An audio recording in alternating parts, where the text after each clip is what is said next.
Brothers and sisters, good night. I'm not a politician. I'm a sufferer living in the kingdom of calm. We are all sufferers living in the kingdom of calm. I cannot compete with the eloquence of the speakers who have gone before, because the passion of the politics that they believe in is great. I am here as a guest speaker to talk to you a little bit about history, because before we could know where we are going and what our destiny is, we need to understand what our history is. I'm going to speak to you tonight about claiming your inheritance. This country that we call Guyana is born out of a lot of pain, a lot of suffering, a lot of injustice. And if we, the victims and descendants of those honorable foreparents that we have, do not pay tribute to them by doing justice to them, we would have failed. A lot of people have spoken about the economy, future, and jobs. But I want to talk a little bit about history and where we are. And just a very brief demonstration of how poor we have become, how peaceful we've become, how docile we have become, and how placid we have become, is the fact that a senior government functionary can say to you under oath, as a citizen of this country, that no African person is qualified to be an ambassador in 2009. Brothers and sisters, I raise that because that is of signal and seminal importance. If all of us are living under the rainbow that we call Guyana, how could we possibly ever be in a position where we can say any one of us cannot ever aspire to represent this dear country of ours? What is even more tragic is that we have sat down, said nothing, and assumed that somebody else is going to take responsibility for what is really our responsibility. When I said to you that I'm going to talk to you a little bit about claiming your inheritance, I am not talking to you about going and stake your claim for your house lot, your couple acres. I am talking about the inheritance that our foreparents left us. And if you would indulge me for a few seconds, if you go back to the most brutal form of exploitation in recent history known as slavery, our foreparents left those plantations on the coast in 1838, and within 2 decades were able to buy the villages on the east coast of Guyana all the way through to the quarantine. They didn't buy it because they got credit from the bank. They didn't buy it because somebody was willing to lend them money. They didn't buy it because the white oppressors felt guilty and all of a sudden decided that they would share the spoils. In the most hostile and adverse of circumstances, they were able, by their hard work and their sacrifice, to purchase land, develop it, and more importantly, organize themselves so that they could sustain themselves financially, economically, and so that they could provide for the next generation. That is our inheritance. We have failed them. We have failed them. We cannot even organize a party with Vibes Cartel. We have reached the stage, brothers and sisters, where that inheritance of hard work that they have left with us has brought us to this position where we are confused. And I want to touch a little bit on a difficult subject, and that is the subject of race. Everybody says to you, do not let us touch race because it divides us.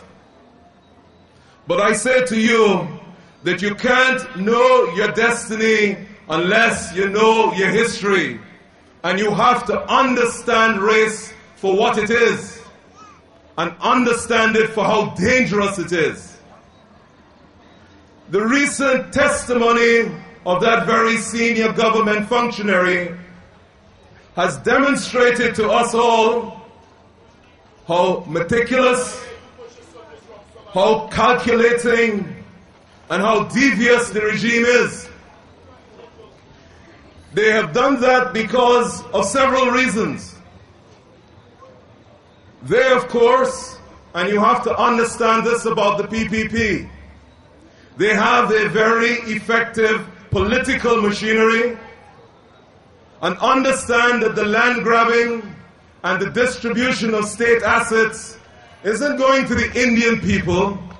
It's going to a very small band of people who are in the PPP who happen to be Indian. But what they do is this: having pushed aside and exploited the African brothers and sisters to the extent where they are brazen enough to say that you don't qualify to be an ambassador, that you cannot get private lands, that you could never head any state agency. If you think about it, if you are an African parent, you have to say to your child that in so long as the People's Progressive Party is in office, you can never aspire to any high office. And that, my brothers and sisters, is the danger of the game. Because it is very easy to point to our most obvious features, race being the most obvious. And it will be very easy for them to say to their supporters that Nigel Hughes is trying to say to you that Indian people can't work, and therefore you don't vote for the AFC. You have to understand very carefully, brothers and sisters, the role race has played in our very, very divisive history. We have made several mistakes in our political history because we have always sacrificed that word up there, justice, at the altar of race. Whether we did it in the 70s or as we are doing it now, we always sacrifice justice for race and kin. I think it was the brother Peter Tosh, I'm showing my age, who said, everybody cries out for peace, but nobody cries out for equal rights and justice. And I want to talk a little bit about equal rights and justice, brothers and sisters. You see, the propaganda machinery known as NCN and GINA are going to say to you that progress has been phenomenal. You have got water, you have got a house lot, and you have seen progress. You can go and fet every weekend in the stadium. And we give everybody a town day. But think about it. In this kingdom of Kong, of 83,000 square miles, why the hell should I be happy because you feel you give me a house lot? I am entitled to more than a house lot. You are doing me no favors by telling me that you give me a house lot. And then they play the most beautiful of race cards. They tell you that when the PNC been in office, how long ago was that? 20 years ago, you never get a house lot. How could you in this day and age use a benchmark that is 20 years old? Blackberries ain't 2 years old and we are already ready to get rid of them. How could somebody say to you as a young person, where technology is changing by the week, that you must adopt benchmarks that are 20-something years old. You have to understand, brothers and sisters, that it is your destiny. And my responsibility in the AFC is to ensure that the legal environment that has kept us enslaved since the 1650s and continues to keep us enslaved today must change. Let me tell you a little bit about what must change, and I speak to you here personally, because I say to you that whoever we elect, whenever we elect them, even if it's the AFC, they have to bring that constitutional change, or we will remove them, brothers and sisters. You remember, a lot of you young people were not here in 1980 when the then Comrade Linden decided he was going to change the constitution of this country to give himself the powers of king, to make himself immune from suit, to give himself the power to remove who he wanted from any office whenever he wanted. All of us said that that was a King Kong constitution. Every self-respecting person said, whenever there is a change in this country, and whenever we return to free and fair elections, the first thing we are going to do was going to change the Constitution. 1992 came, and it has now left us. 97 came and left us. 2001 came and left us. 2006 came and left us.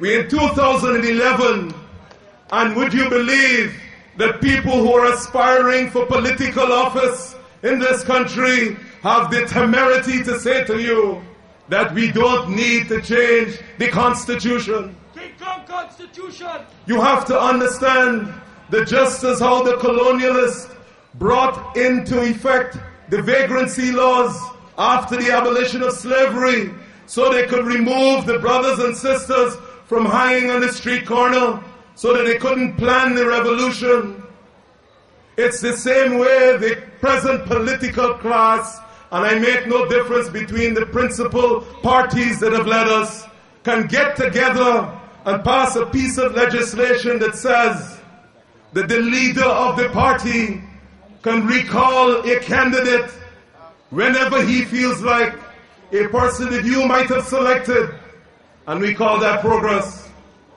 Brothers and sisters, I want you to understand that the task that will face you in 8 weeks is a very serious task.